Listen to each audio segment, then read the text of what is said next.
Good morning everyone. एक बार फिर से स्वागत है आप सभी का आपके अपने क्लास अंग्रेजी ज्ञान ऑनलाइन पर। आज के इस क्लास में हम पास्ट परफेक्ट टेंस को डिस्कस करेंगे और पास्ट परफेक्ट टेंस के टॉपिक के आज सेकंड पार्ट को हमने इस क्लास के जरिए डिस्कस करना है।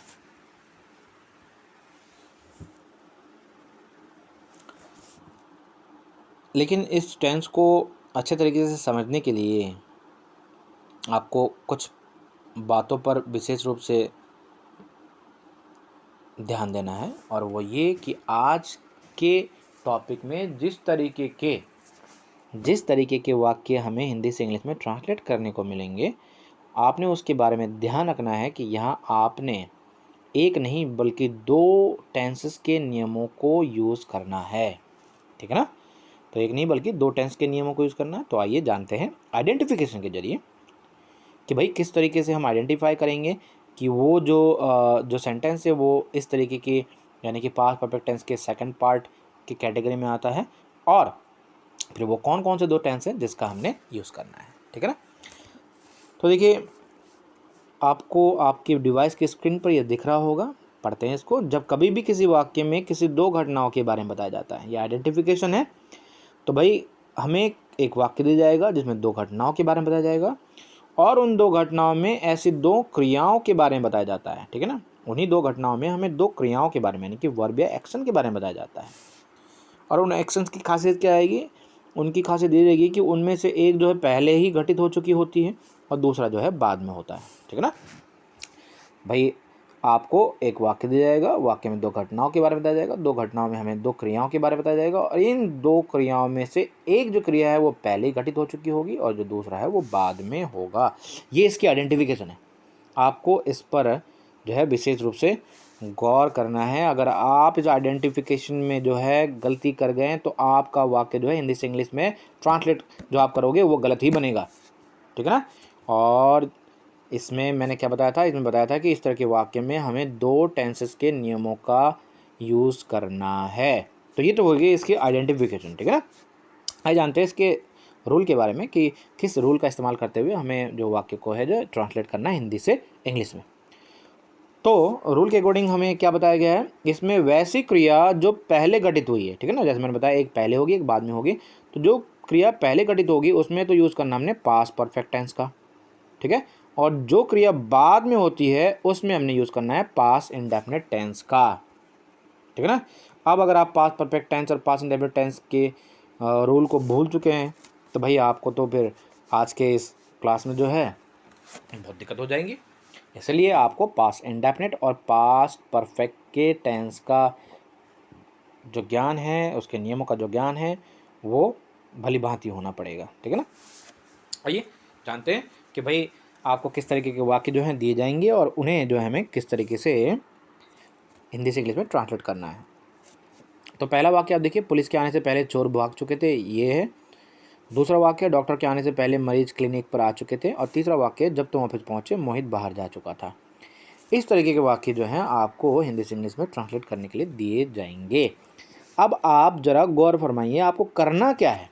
करना ये है कि आपको सबसे पहले जो वाक्य दिए गए हैं ना, उनको तो पढ़ना है आपको बड़े ध्यान से, और बड़े ध्यान से पढ़ते हुए आपको ये देखना है कि भाई इस पूरे वाक्य में आपको ये देखना है कि वो कौन सी घटना है जो पहले घटित हुई और वो कौन सी घटना है जो बाद में घटित हुई। ठीक है ना? हर एक सेंटेंस में आपने सबसे पहले तो यही पता लगाना है, क्योंकि अगर आप इस बात को पता नहीं लगा पाए तो गलती कर बैठेंगे और आप जो है पूरे वाक्य को जो है हिंदी से इंग्लिश ट्रांसलेट जो करेंगे वो हो जाएगा गलत। तो आपने तो ऐसा करना नहीं है। अगर नहीं करना है तो भाई ध्यान से समझिए आपने करना क्या है। आपने करना क्या है कि जैसे ही आप वाक्य को पढ़ोगे, वाक्य में पढ़ने के बाद आपको ये पता लगाना है कि वो कौन सी घटना है जो पहले घटित हुई है। ठीक है ना? तो आइए पढ़ते हैं। पुलिस के आने से पहले चोर भाग चुके थे। इस वाक्य को पढ़ने से हमें मालूम चलता है कि भाई जो घटना पहले घटित हुई है वो है चोरों का भागना। तो इसमें हमें कौन सा टेंस यूज़ करना है? मैं पहले बता चुका हूँ, जो घटना पहले घटित होती है उसमें पास्ट परफेक्ट का यूज़ करना है। तो आइए, चोर भाग चुके थे, इसको हम पास्ट परफेक्ट टेंस के टेंस के नियमों का, रूल का इस्तेमाल करते हुए इसके हिंदी से इंग्लिश बनाते हैं, इसकी ट्रांसलेट करते हैं हिंदी से इंग्लिश में। ठीक है ना? तो चोर भाग चुके थे, इसमें सबसे पहले क्या करना होता है? हर एक टेंस की तरह इसमें सबसे पहले सब्जेक्ट लिखना होता है। सब्जेक्ट है हमारे यहाँ चोर, तो ये हो गया द थीव्स, हो गया हमारा सब्जेक्ट। पास्ट परफेक्ट में दूसरे में हमें क्या लिखना होता है, दूसरे नंबर पे हमें लिखना होता है हैड, तो ये रहा आपके सामने हैड, ठीक है, द थीव्स हैड। तीसरे में हमें क्या करना होता है, तीसरे में वर्ब जो दी गई होती है, जो काम दिया गया होता है, उसकी थर्ड फॉर्म को लिखना होता है। तो भाई यहाँ जो काम हो रहा है वो भागना, भागने की इंग्लिश होती है रन, और रन की थर्ड फॉर्म भी होगी हमारी रन, और तो भाग चुका चुका ये हो गया पूरा का पूरा रन अवे, ठीक है।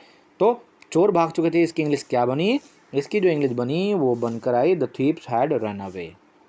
अब आपने करना क्या है, अब आपने ये करना है कि आप उस वाक्य को देखें, उस घटना को देखें, उस क्रिया को ढूंढें इस सेंटेंस में जो बाद में हुई है।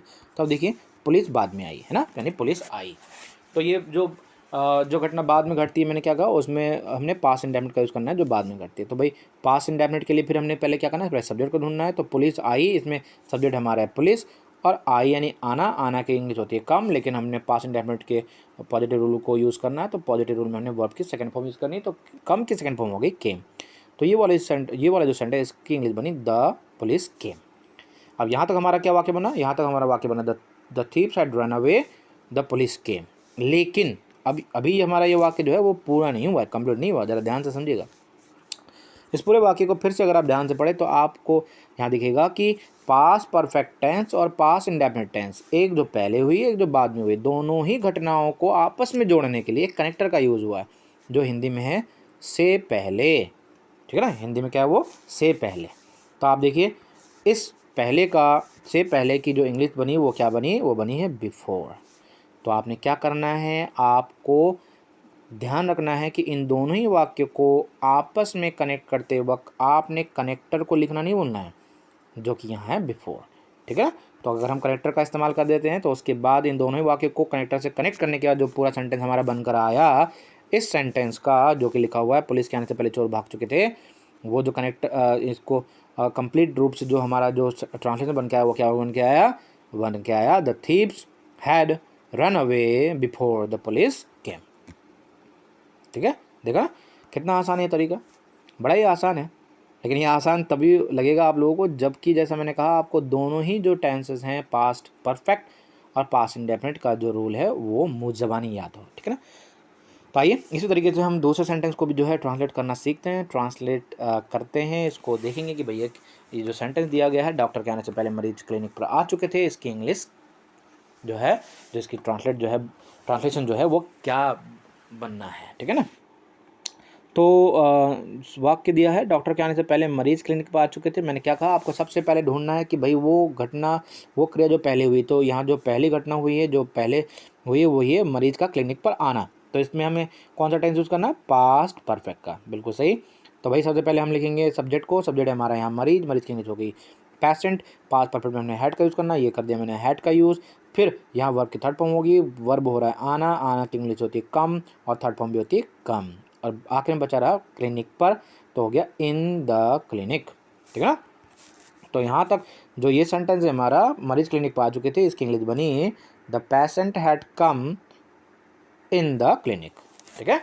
दिख रहा होगा आप लोगों को आपके डिवाइस की स्क्रीन पर। तो इस तरीके से जो पहला जो हिस्सा बना, जो पहले घटना हुई वो पास्ट परफेक्ट के इस्तेमाल से बना ये। अब हमने क्या करना, हमें लिखना है उस वाक्य को, उस घटना को, उस क्रिया को जो बाद में हुआ। तो बाद में क्या हुआ, डॉक्टर आए, यानी डॉक्टर साहब का बाद में आना हुआ। तो हमारा इसको हमने किस टेंस से यूज़ करना है, बनाना है, इसको हिंदी से इंग्लिश में ट्रांसलेट करना है, वो पास्ट इंडेफिनिट है। तो सबसे पहले हम सब्जेक्ट लिखेंगे, सब्जेक्ट हो गया हमारा डॉक्टर, उसके बाद हमने वर्ब की सेकंड फॉर्म यूज़ करना है भाई आना, आना की इंग्लिश होती है कम, और कम की सेकंड फॉर्म हो गई केम, ठीक है ना। तो ये सेंटेंस बनकर आ गया हमारा द डॉक्टर केम। लेकिन जैसा कि मैंने आपको पहले वाक्य को ही हिंदी से इंग्लिश में ट्रांसलेट करते हुए बताया, तो क्या बताया था कि हमें अपने कनेक्टर को नहीं भूलना है। तो दोनों ही वाक्य को हमें कनेक्टर से कनेक्ट करना, और यहाँ पर क्या लिखा हुआ कनेक्टर के तौर पे से पहले, तो से पहले की इंग्लिश क्या हो गई भाई, वो हो गई बिफोर। तो इस तरीके से जो हमारा सेंटेंस है डॉक्टर के आने से पहले मरीज क्लिनिक पर आ चुके थे, इसका पूरा का पूरा जो ट्रांसलेशन बनता है वो क्या बनता है, the patient had come in the clinic before the doctor केम, ठीक है ना। तो ये रहा दूसरा सेंटेंस और दूसरे सेंटेंस का ट्रांसलेशन। अब आइए आखिरी सेंटेंस को देख लेते हैं, और इस तरीके से आज अपने इस क्लास को जो है ख़त्म करते हैं। तो भाई जब तुम ऑफिस पहुँचे मोहित बाहर जा चुका था, तो अब इस सेंटेंस में भी आपने ये करना, आप देखिए पहले कौन सा काम हुआ, पहले काम हुआ है मोहित का बाहर जाना। तो जो काम जो क्रिया पहले हुई उसमें क्या यूज़ करना है, पास्ट परफेक्ट, और जो काम बाद में हुई उसमें करना है पास्ट इंडेफिनिट। तो भाई मोहित जो है वो पहले गए थे बाहर, तो मोहित हमारा सब्जेक्ट है, ये हो गया मोहित, और पास्ट परफेक्ट में हमें दूसरे में क्या यूज़ करना है, हैड, ये रहा हैड, और तीसरे में हमें क्या का यूज़ करना है, वर्ब की थर्ड फॉर्म, वर्ब हो रहा है जाना, जाने की इंग्लिश होती है गो, गो की थर्ड फॉर्म क्या होगी, गोन, और बाहर की इंग्लिश क्या होगी, आउट। तो यहाँ तक जो सेंटेंस बनकर आया हमारा, वो बनकर आया मोहित हैड गॉन आउट। ठीक है, अब हमें ढूंढना है वो वाक्य, वो घटना जो बाद में हुआ है। तो बाद में हुआ जब तुम ऑफिस पहुंचे, यानी तुम ऑफिस पहुंचे। तो तुम इसको किसका यूज़ करना है, किसके यूज़ से इसको जो है हिंदी से इंग्लिश में ट्रांसलेट करना है, वो है पास्ट इंडेफिनिट टेंस। तो पास्ट इंडेफिनिट में सबसे पहले क्या करेंगे हम, सब्जेक्ट को, सब्जेक्ट है तुम की इंग्लिश यू, फिर पहुंचना, पहुंचने की इंग्लिश रीच, और सेकंड फॉर्म में यूज़ करना है क्योंकि ये पास्ट इंडेफिनिट पॉजिटिव रूल है। तो भाई रीच की सेकंड फॉर्म हो गई रीच्ड, और आखिर में बचा रहा है ऑफिस, ये हो गया ऑफिस। लेकिन जैसा कि मैं फिर से बता दूं आप लोगों को, हमें कनेक्टर को बिल्कुल भी नहीं भूलना है। तो इस पूरी सेंटेंस में हमारा जो कनेक्टर है वो क्या है, जब। तो जब तुम ऑफिस पहुंचे मोहित बाहर जा चुका था।